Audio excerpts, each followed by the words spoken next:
Good day, and thank you for standing by. Welcome to the Proficient Auto Logistics second quarter financial information conference call. At this time, all participants are on a listen-only mode. After the speaker's presentation, there will be a question-and-answer session. To ask a question during the session, you will need to press star 11 on your telephone. You will then hear an automated message advising your hand is raised. To withdraw your question, please press star 11 again. Please be advised that today's conference is being recorded. I would now like to hand the conference over to your speaker today, Brad Wright, Chief Financial Officer. Please go ahead. Good afternoon, everyone. I'm Brad Wright, Chief Financial Officer of Proficient Auto Logistics. Thank you for joining us for Proficient's second quarter 2026 earnings call.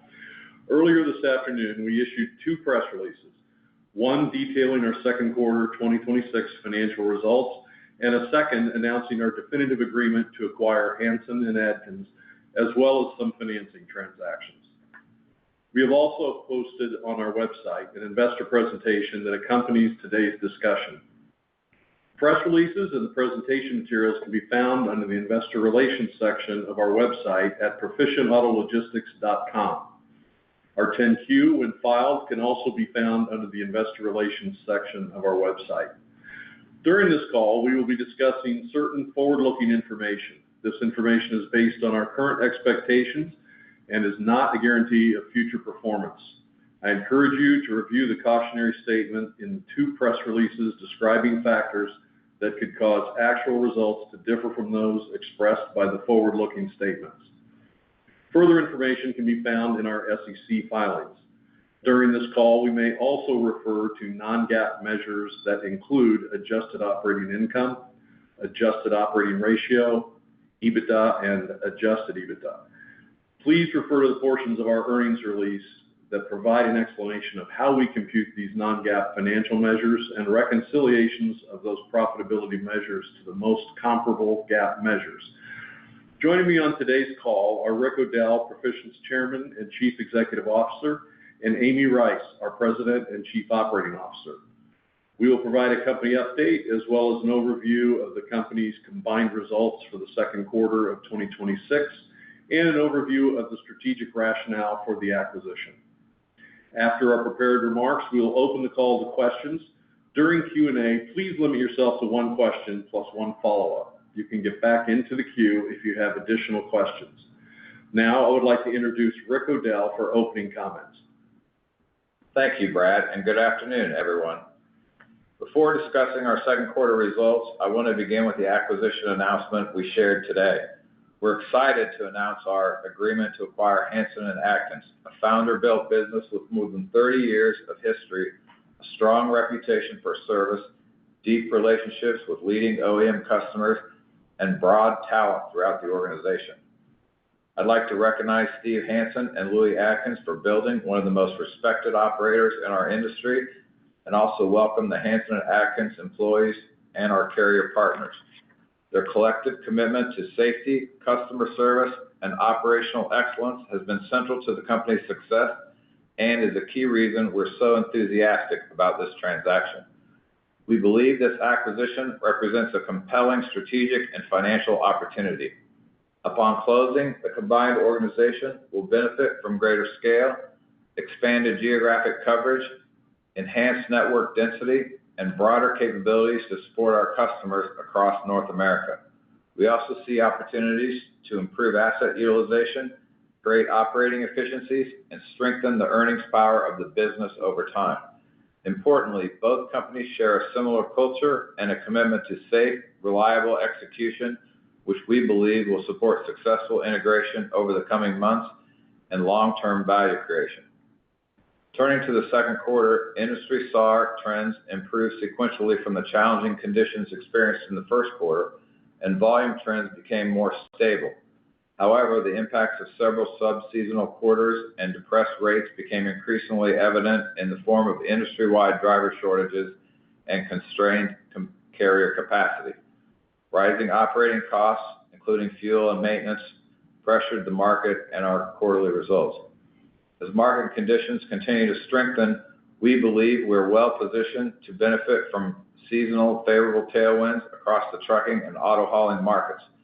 Recovering automotive production, normalized dealer inventories, and improving inventory turnover are supporting higher finished vehicle shipment volumes. At the same time, regulatory actions and driver recertification requirements are contributing to tighter capacity following a multi-year freight recession, supporting improving spot rates and carrier pricing dynamics. Hanson & Atkins' greater brokerage exposure relative to Proficient's provides increased participation in the recovering spot market. Additionally, recent court rulings, including the Montgomery case, could further benefit Proficient as heightened carrier qualification standards and liability exposure may reduce reliance on marginal capacity and shift demand toward larger, established, safety-focused providers such as Proficient. Our customer discussions have been constructive in response to the evolving market conditions, and as we're able to improve fuel surcharge coverage and secure certain rate adjustments during the quarter, our margins improved sequentially each month, finishing with June's operating ratio of 95.7, which is the best month thus far this calendar year. These trends give us increasing confidence that the industry is moving toward a more balanced and sustainable operating environment. Looking ahead, we believe scale, dependable asset-based capacity, and operational excellence matter more than ever for the automotive industry. The acquisition of Hanson & Atkins, once completed, will strengthen our ability to support customers, create new opportunities for our employees and carrier partners, enhance our long-term financial profile, and drive meaningful value for shareholders. Importantly, we believe the transaction comes at an inflection point for the industry, positioning us to capitalize on tightening capacity, improving market fundamentals, and more favorable pricing environment as conditions normalize. With that, I turn it back to Brad to review our financial results and key performance highlights for the quarter. Thank you, Rick. In general, financial metrics have improved sequentially in the second quarter of 2026 versus Q1. However, not to the levels achieved in what was a record quarter for the company in Q2 of 2025. An improving cost profile during each sequential month of the second quarter gives us reason for optimism that financial ratios entered Q3 more in line with investor and company expectations.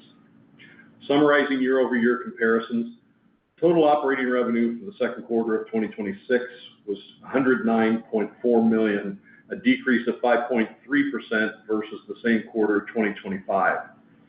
Total units delivered during the second quarter totaled 580,962, which was a decrease of 8% compared to the same quarter of 2025. However, revenue per unit was higher than Q2 of 2025 by 2.9%.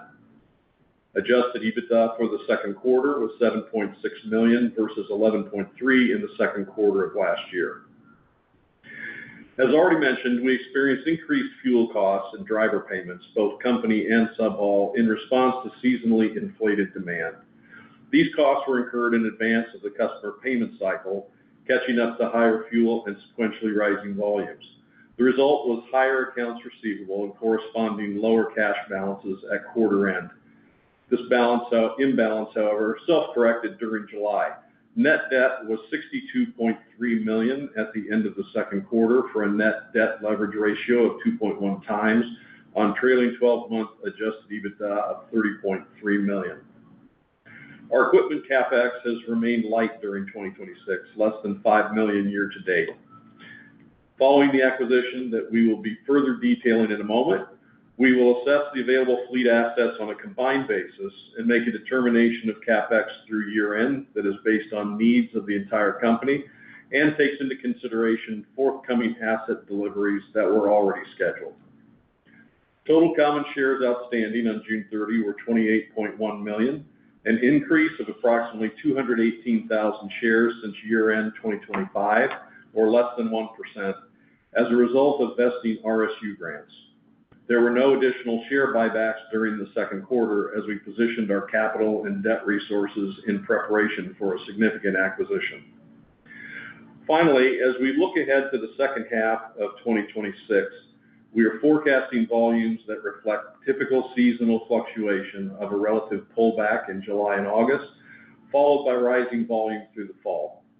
That said, revenue yield off similar volumes is expected to improve as supply constraints, incentive pricing, and the transportation market moving away from unsustainable low rates becomes more evident over time.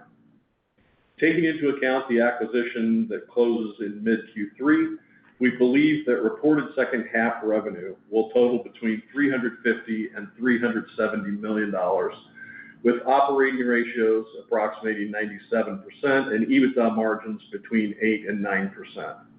This outlook assumes that the synergies expected from the combination will start to be realized as we're entering 2027.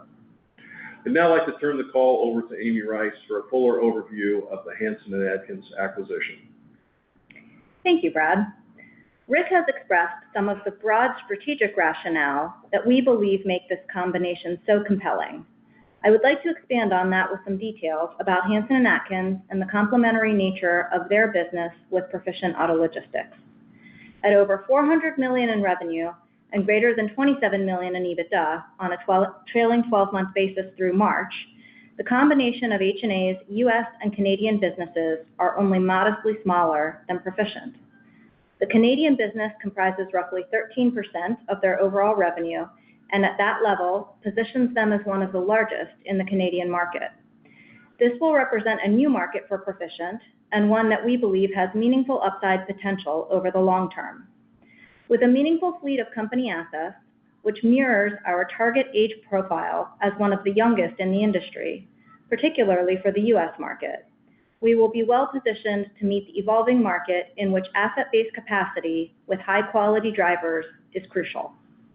The combined enterprise post-closing will be the largest auto hauler in the North American market, and one of only a very few with a fully national footprint in the U.S., as well as comprehensive Canadian coverage. At over $800 million in revenue and $60 million in adjusted EBITDA on a trailing 12-month basis, we expect to participate in roughly 1/4 of the addressable new vehicle transportation market, enabling network efficiencies for both the company and customers. Hansen & Adkins has employed a company fleet focus and derives approximately 60% of their revenue from company deliveries versus 40% from the subhauler segment, which, when combined with Proficient, will bring the overall mix to very nearly half and half. Many of the locations served for auto transport are rail and port facilities, and with more of the infrastructure footprint covered by the combined enterprise, we have a stronger value proposition for OEMs as they have needs for nimbleness in their transportation supply chains. Notably, we are excited to welcome the experienced and talented workforce across the H&A entities, as well as the enhanced network of partners in the owner-operator and third-party carrier space. As we have discussed with investors throughout our relatively short history, density in key markets matter, and the combined footprint will allow us to strategically deploy our fleets, exhibit flexibility to address customer needs, and coordinate routes to enhance capacity, improve utilization, and reduce empty miles. While both Proficient and Hansen & Adkins have existing business across the spectrum of OEM clients, our respective customer bases are complementary, providing natural diversification both in the context of geography served and in customer concentration.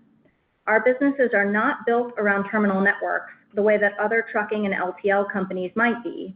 However, we do have points of service where there is overlap, and we expect to realize synergies from the integration of our operations over time. Of particular note, the combined companies will have a repair and maintenance network that is strategically placed in high traffic zones, allowing us to achieve the cost synergies of insourcing a higher percentage of our maintenance costs versus paying third-party providers. These synergies in the areas of network optimization, maintenance efficiencies, improved backhaul opportunities, and procurement advantages are in addition to the identified cost savings from optimizing our combined G&A functions. The upfront purchase price in this transaction reflects an enterprise value of $130 million, which includes the assumption of approximately $75 million in outstanding equipment financing and $55 million paid to sellers. Payment at closing will include $3 million in Proficient common shares, with the remaining $52 million in cash. The amount of debt assumed versus value paid to sellers will be adjusted to reflect the actual debt outstanding and assumed by Proficient at closing. In addition, there is potential for an earnout payment in the first quarter of 2027 based on achievement of forecasted EBITDA for the full year ending December 31st, 2026. Any earnout payment will be made at multiples consistent with the base purchase price.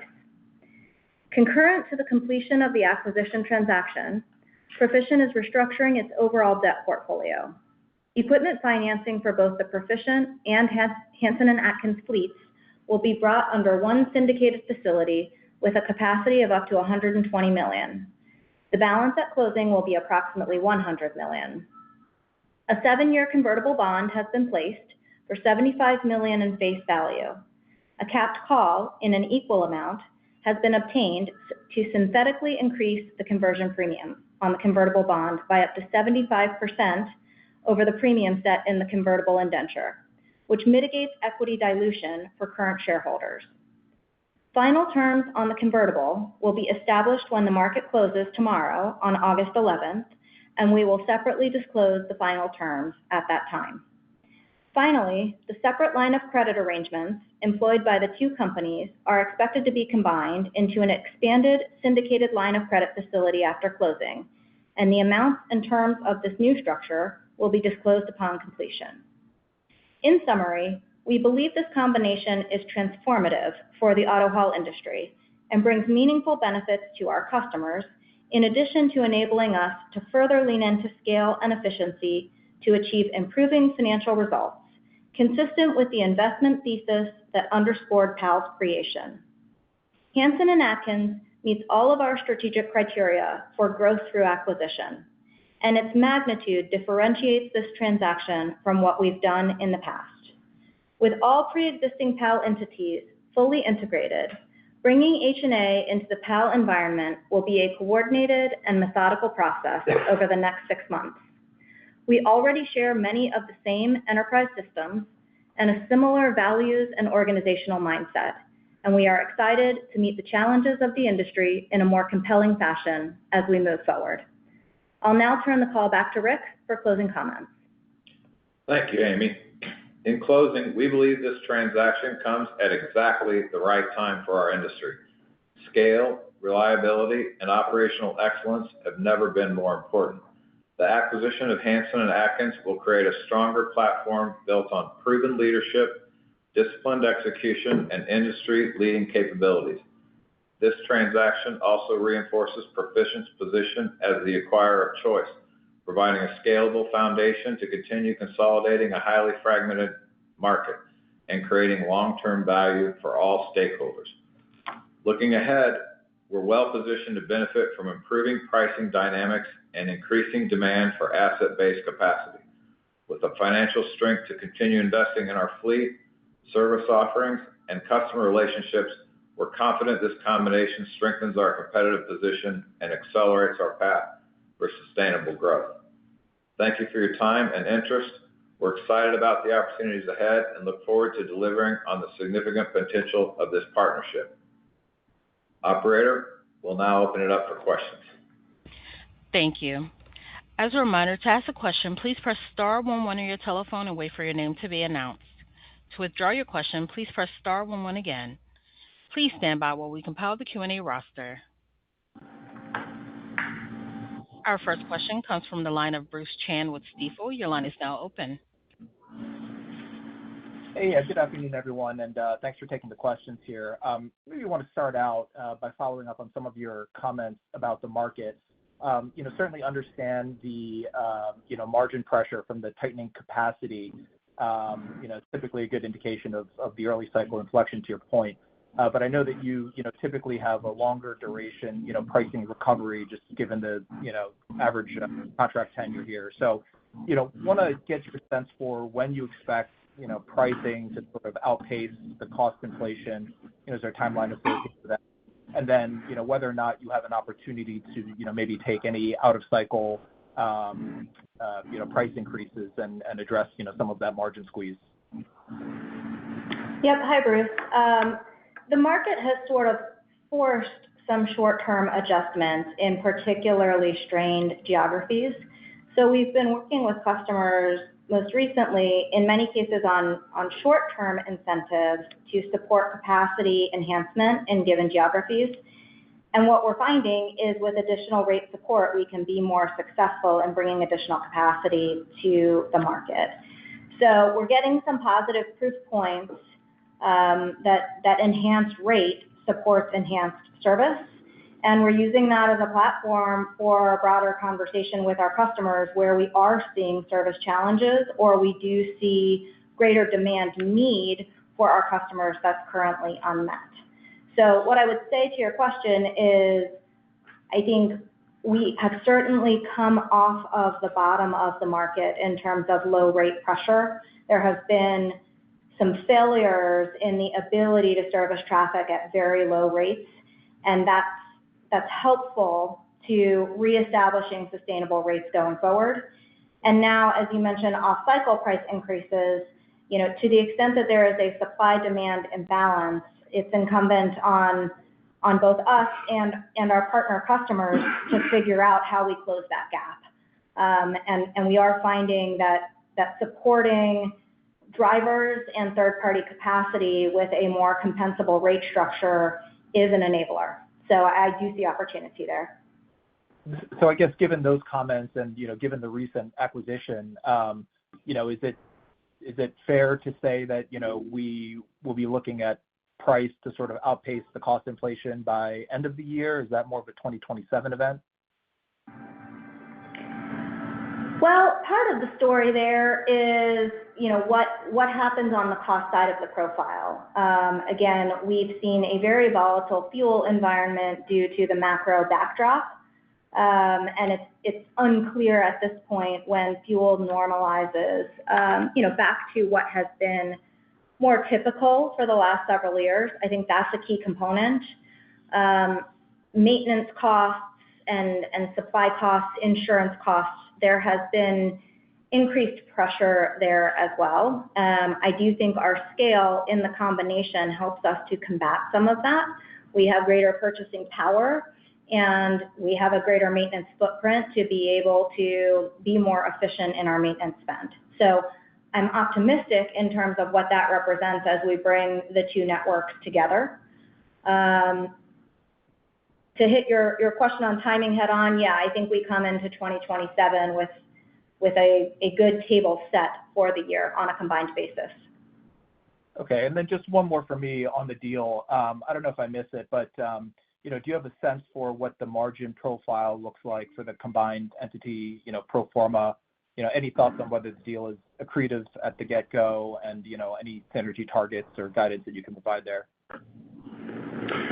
Yeah, Bruce, definitely accretive from the get-go. I mean, their financial profile looks a lot like ours. The company generates a lot of cash, and they do have good margins, but nonetheless subject to the same challenges that we've got in the current environment.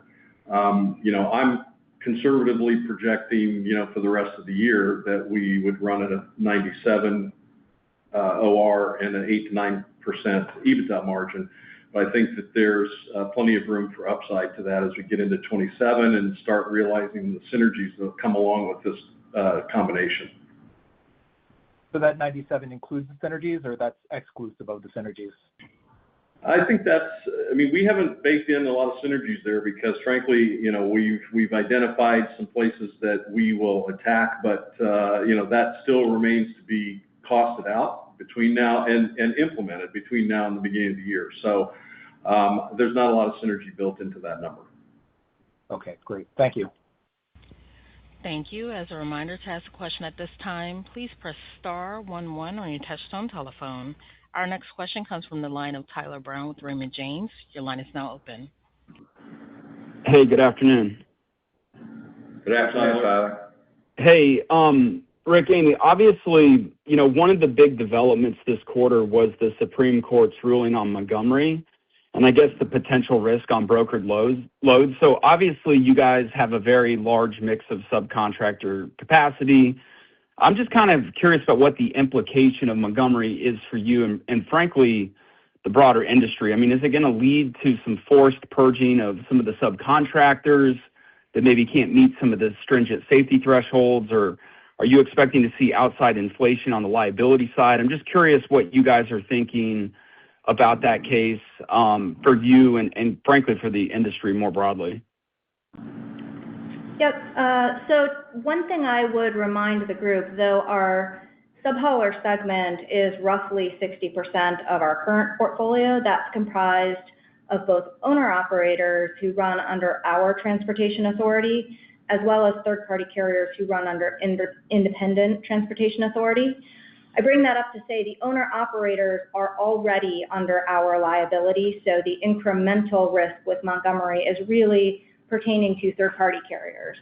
And we've got a more stringent third-party screening set of criteria and set of insurance and safety requirements of our network of parties than what we've seen in a lot of the industry. And I think a lot of the regulatory enforcement that's taking place is starting to purge some of the less scrupulous players in that space, and it is also contributory to some of the supply shortage that we're all feeling across the industry. That said, both from a risk mitigation standpoint and a capacity reliability standpoint, having a large asset base to rely upon to deliver, and then having a strong, safe, reputable set of third-party carriers is the best way to protect ourselves from broker liability. To your question, yes, broker liability insurance is becoming more expensive, though within our insurance portfolio, that's a very small piece of our overall coverage portfolio. Okay, so of the 60% with just PAL legacy, is it mostly under your DOT authority, or is it a rough mix? I'm just curious what that mix is. I'd say we're at least 20% within the owner-operator space. Okay. And then just Amy, just any color on the spot market? What was that mix in the quarter? Maybe you mentioned it, I may have missed it. And then what are you kind of seeing here into July and August? And on that, is the reduction in the sub-haul volumes, is that kind of a function of those routing guides starting to break down because there's just an inability to move those VINs at those prices? Is that the right way to think about it? There's several questions in there. I'll take them one by one. The spot market is reemerging for sure. What we are experiencing in the spot market is, we've shared consistently that our bread and butter is contract business for customers. And so given the limited number of customers in this industry, it would be unwise to abandon contract freight and chase spot freight. There's too few customers to do that without, endangering your reputation and just sending a really bad message. And so what we've done is where we see that demand is in excess of the capacity we have against our contract business, we've been discussing with customers, rather than putting the excess to the spot market, is there an opportunity for short-term incentives or surge rates that we could use to essentially participate in the spot market to move the broader contract traffic? And we've done a lot more of that. So maybe not traditional spot traffic, but the opportunity to enhance and augment our capacity and movement in a particular area when the demand is acute for a given customer. In terms of what we're seeing... Yeah, sorry, go ahead. In terms of what we're seeing in July and August, we're seeing the typical seasonal period where, there are some plant shutdowns in early July, which is followed by, a bit of a languishing in the rail pipelines in the latter part of July and into August. So we have seen a pullback from where we were in the second quarter, and candidly, it was needed. There was a backlog of demand that across the industry carriers have benefited from some time to work off that backlog. At this point, I would say inventories have normalized. And when I say inventories, I mean inventories available to us to move. Inventories have normalized. Our service metrics have by and large recovered. And we're ready to move into the fall season that tends to ramp up through the end of the year. And then your last question about reduced subhauler volume and what's driving that. In this higher fuel environment, it is very expensive as an independent third-party carrier to cover your operating costs, and particularly the higher cost of fuel. And so what we've seen in that whole segment of the industry is third-party carriers who have historically chosen to run in our portfolio consistently have had to chase the highest dollar. And so some of that capacity has moved into opportunistic freight on a short-term basis to try and recoup some of the outsized costs that they've had to bear over the last several quarters. And it's resulted in reduced subhauler capacity on our network. Some of it also has been due to exits in that space. Okay. Sorry, I threw a lot at you. Thank you very much. Appreciate it. Thank you. Our next question comes from the line of Alex Paris with Barrington Research. Your line is now open. Hi, guys. Thanks for taking my questions, and congratulations on the reaching the inflection point and maybe more significantly the acquisition of H&A. Listening to your prepared comments, it sounds like it'll be accretive from the get-go, and there'll be synergy opportunities in 2027 to improve its contribution. I heard, Brad, your guidance on second half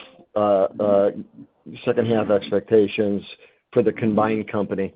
I think you said in the press release that the deal would close in August at some point, so you're not going to get the July and most of the August revenue. I'm wondering if you could give guidance on Q3, the current quarter, like you usually do, pre-acquisition.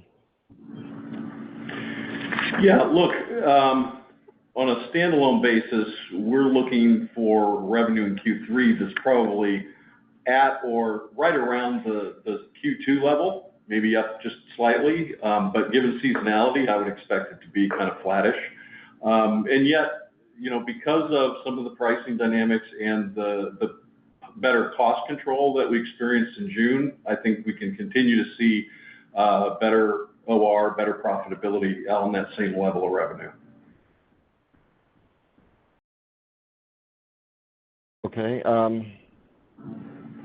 And then, again, listening to your second half guidance post-acquisition, it sounds like this is going to be a $900 million company or so on a run rate basis, on an annual basis, and EBITDA of $90 million or so.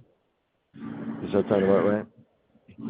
Seems a little high. I think one of the slides that we had, if you just look on a trailing 12 basis, it's probably maybe like 835. 830, yeah, revenue and about $60 million in 60 to 65 million of EBITDA. Okay, good. I haven't seen the slide yet, so appreciate that. That's all I have. Thank you. Thanks, Alex. Thank you. Our next question is a follow-up from Bruce Chan with Stifel. Your line is now open. Yeah, hey, team. Thanks for the follow-ups here. Brad, just want to, maybe pull at that, bar margin thread a little bit and what, the combined entity looks like, especially as we get into 27. You'd previously talked about, I know this is maybe a couple years ago, but, being sustainably below 90 OR type organization, maybe being able to whittle that down into the, high 80s. Is that, still the idea here? Is that something that you think you can achieve, towards the end of 27? Or, is there a new level that we should sort of be thinking about? Well, Bruce, so we still think that there's a lot of room to push OR down. I don't know that I would be thinking, 90 or below in 2027. I think we're still in an environment where, again, with June at like a 95, I think when we start putting the two companies together and realizing those synergies, we should be able to get below that level. But that's going to take a little time. And so I don't want to be too ebullient without having the chance to really dig in and see what level of synergies are available to us. But we still believe that getting there, whether that's in 27 or 28, to that more reasonable 95 and below is certainly in the cards. Okay, yeah, that's helpful. And then Amy, maybe one from your side. You talked about the sub-hauler mix. I don't know if that looks similar for Hansen and Adkins. What does that do to the overall sub-hauler mix? And if you think about a now much larger fleet, maybe close to double the size as before, is there an opportunity to move a lot of the volume even more for company equipment? So Hansen and Atkins mix is about the inverse of ours. So they're about 60% moved in the company segment and about 40% in the sub-haul segment. But I would say more of their revenue in the sub-haul segment is on owner-operators relative to sub-haulers. And much of what they do in the third-party carrier space is a more traditional brokerage model. So we should have a nice diversified mix of channel tools in our toolkit here. But to your question, yes, on a combined basis, I think our mix on company assets should be roughly 50%. And that's powerful in terms of being able to provide a more reliable service product on company assets supplemented by owner-operators. Okay, thank you. And I would just comment on margins. It's just math, but at this point, with the combined organization, a 94.8 is about $1 per share in earnings per share, and a 92.8 is about $1.50. So, in terms of needing to necessarily get to an 88 OR to have meaningful EPS and return for shareholders, as we step along the way, we'll be generating some meaningful EPS and good returns for shareholders.